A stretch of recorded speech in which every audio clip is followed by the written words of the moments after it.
Então, partindo desse princípio, eu já te pergunto uma pergunta muito simples, mas que pra mim é bem. Eu tenho dificuldade em responder quando a pessoa me pergunta.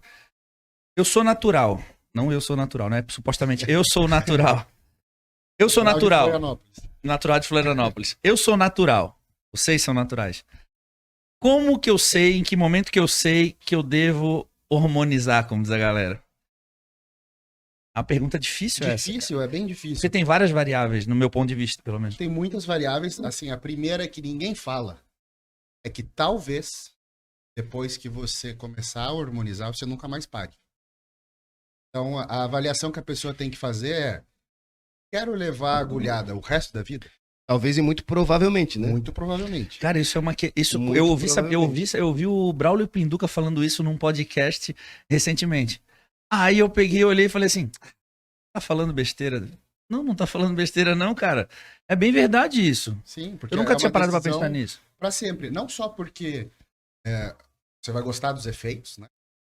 Vai querer manter isso, mas também porque muitas das vezes você não consegue recuperar bem hoje. E aí você tava num nível, foi para um nível acima e despencou.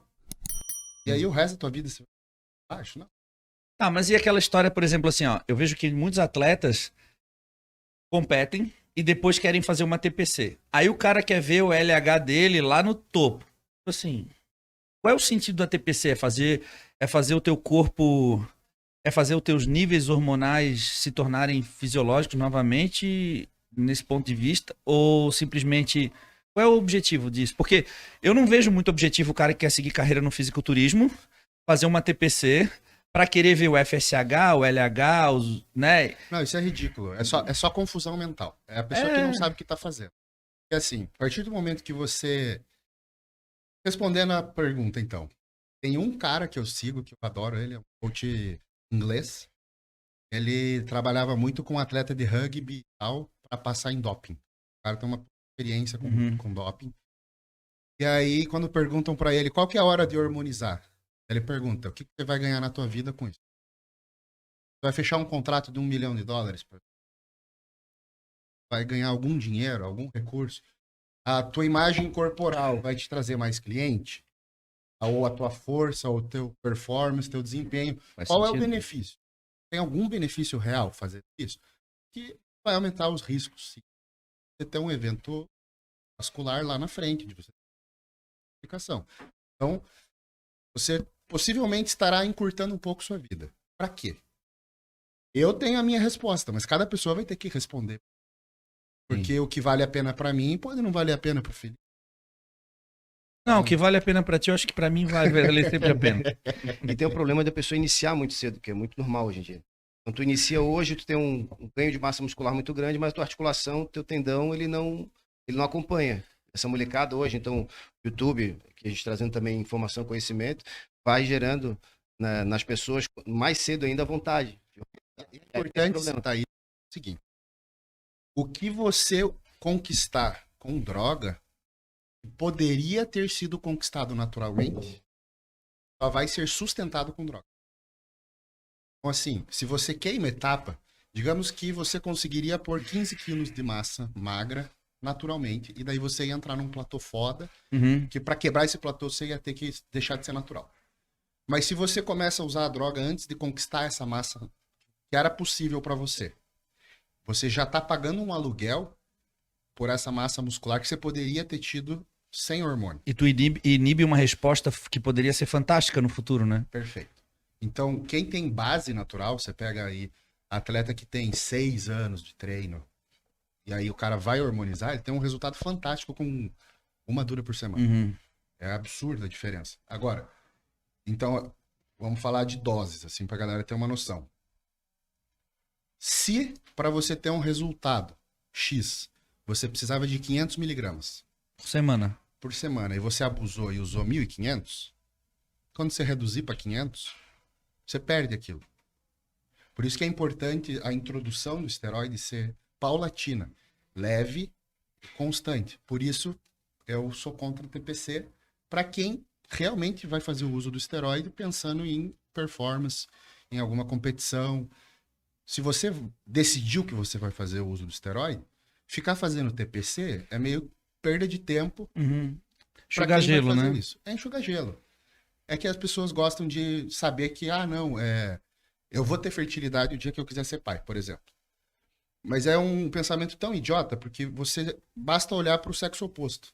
Uma mulher não pode tomar pílula 15 anos, daí decidir ter filho, para de tomar e engravida. Por que que a pessoa acha que o sistema, a fertilidade masculina, ela inibe para sempre, Uhum. né? Não, é reversível, né? Uhum. Lógico, dependendo do tempo que foi suprimido, demora mais para você recuperar.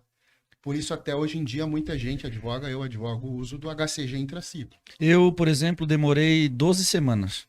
Foi o tempo que eu necessitei para fazer um tratamento com pouca coisa, tá? Usei um pouco de clomídia, um pouco de HCG, um pouquinho de anastrozol e parei com os hormônios. Eu não tomei nada durante 12 semanas. Eu lembro que quando a gente fez o teste de farmácia e a Carol deu positivo, eu já botei uma dura para comemorar. E aí, por mais incrível que pareça, eu acho que eu nunca falei isso em lugar nenhum. Todas as vezes os meus ciclos são muito lights, assim. Só que eu sempre fiz períodos muito longos. Sim. Porque eu acredito que o processo de ganho de massa muscular é lento. Então, por exemplo, não adianta o cara vai fazer uma preparação e durante 10 semanas ele usa 2 gramas por semana, vai. Mas o teu corpo ele precisa de um período, né? O processo de ganho de massa muscular é lento. Então, às vezes, vale mais tu fazer o uso consciente, né? Durante um período mais longo, né? Eu prefiro 1000 vezes pelo seguinte. Gasta-se muito mais saúde você dando uma paulada e tirando o pé, dando uma paulada e tirando Isso, o pé. é o Ou, que a por maioria exemplo, faz. o cara faz um ciclo e faz uma TPC. Aí depois da TPC ele perde metade do que ele ganhou. Ele vai gastar mais saúde para voltar onde ele parou, para daí começar a evoluir de novo, do que se ele tivesse feito um cruise. Então, o músico cuida dos meus exames, cara, e eu percebo, né, pela conduta que ele tem comigo, é que a gente não faz muita flutuação. Ele faz com que o meu organismo se mantenha sempre num padrão linear, assim. E aí você não tem janelas de des-saúde, sabe? Porque se tu pegar os meus exames antigos, eram assim, né, pum, pum, pum, pum. E tu sabia o que eu tava fazendo só pelos exames. Aham. Era assim, era drástico, mas até quanto tempo tu é capaz de fazer isso, né? E quanto tempo você leva para recuperar a saúde? Então, digamos que você fez o uso de um estanozolol para preparação. Teu HDL foi lá para 15. Uhum. Porra, vai demorar para isso aí voltar. Então, primeiro erro da galera: fazer ciclos longos com drogas perigosas, drogas sim. ruins. Por quê? Porque quando a pessoa não tem um planejamento, que a maioria das pessoas que estão assistindo a gente não tem um planejamento, não é um atleta, né? Quais seriam essas drogas ruins? As piores para parâmetro de exame seria estanozolol, o pior que tem. Você tá falando em termos de toxicidade? Em termos de... Sim, mas não fígado propriamente dito. Diversos marcadores. Sim. Então, assim, joga um stano, você vai ver HDL despencar, você vai Sim, ver LDL subir. O quadro geral fica muito ruim. Entendi. Alotestin, Superdrol, extremamente inflamatórios. O cara fica 2 meses, já não consegue comer direito, Sim. fica fudido, a digestão fica ruim. Então, por isso essas drogas que são muito famosas, por quê? Porque tem um efeito foda. E hoje em dia eu tenho uma pequena bronca, eu adoro as páginas de humor maromba, eu me divirto. Só que existe uma romantização muito com a trembolona, por exemplo. Sim.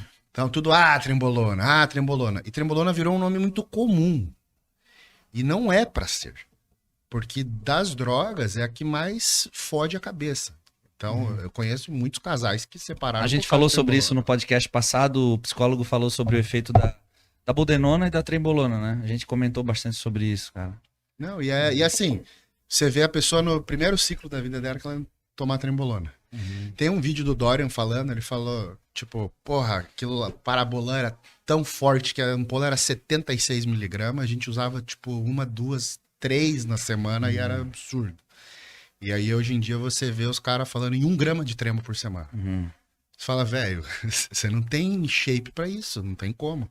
E aí, o dano neurológico, o cara tem crise de ansiedade, pânico, uma porrada de coisa. Quantos meses você leva para sair de um quadro desse, entendeu? Por isso essa ideia de você fazer um uso paulatino de hormônio. Então, assim, melhor sugestão para qualquer iniciante: dura. Uma dura por semana. Só texto. O dia que o cara vê que texto não estagnou, não consigo render mais, eu preciso, né? Eu preciso quebrar um platô. O que que eu vou fazer? Aí pensa em associar mais alguma coisa ou dobra a dose. 2 duras. E fazendo esse uso, pô, você pode ficar 10 anos sem encostar numa trembolona Câmbio, e ter um resultado. E tu não acha que é aí que a galera se perde? Por exemplo, é muito comum um praticante convencional da academia, o tema nosso aqui hoje é drogas do verão, o cara, então vou fazer uma dura por semana. Daí ele teve um ganho lá, um período de tempo, vamos supor, de 5 quilos. É comum a pessoa imaginar, intuitivo, pensar, vou tomar 2, eu vou ter 10 quilos. Isso. Então se eu tomar é só ir multiplicando. Isso é errado. Completamente errado. Pelo tempo da hipertrofia, a hipertrofia é um processo lento. Segundo lugar, o ganho inicial de peso com esteroide é bizarro, mas ele é bizarro não por síntese de músculo, e sim por capacidade de glicogênio. Então, você começa um ciclo, o teu corpo vai segurar 5 kg de água no músculo. E aí o cara, pô, cresce, as camisetas ficam apertadas. Aí deu 2 meses, ele, caralho, estagnou, não ganha mais nada. Cara, você nem começou a ganhar ainda. Por enquanto foi só inchaço. Sim. Então vai levar um ano pra você ver um resultado legal, pra você achar que talvez tenha que aumentar a dose de alguma coisa. É aquela velha história, né? Tu vê o cara no palco, o cara se orgulha, ó, vira pra ti e fala assim, de um ano pro outro, né? Ganhei 9 quilos de um muscle contest pro outro. Ele falou assim, cara, ele não ganhou 9 quilos, ele perdeu o condicionamento de um ano pro outro. Sim. Porque ninguém ganha 9 quilos. Tu ganha ali 2 quilos, vai, 3 quilos, sei lá. Ninguém ganha. Eu gosto de ver o Dexter, né? Dexter, porque ele tem um puta histórico. Então o ganho dele era coisa de 1 quilo, 1,5 Isso. no ano. Aham. E é o cara mais linear, Sim. talvez, do Mr. Olympia seja ele. Então você vê assim, essa é a meta, né? É ganhar essa qualidade de massa.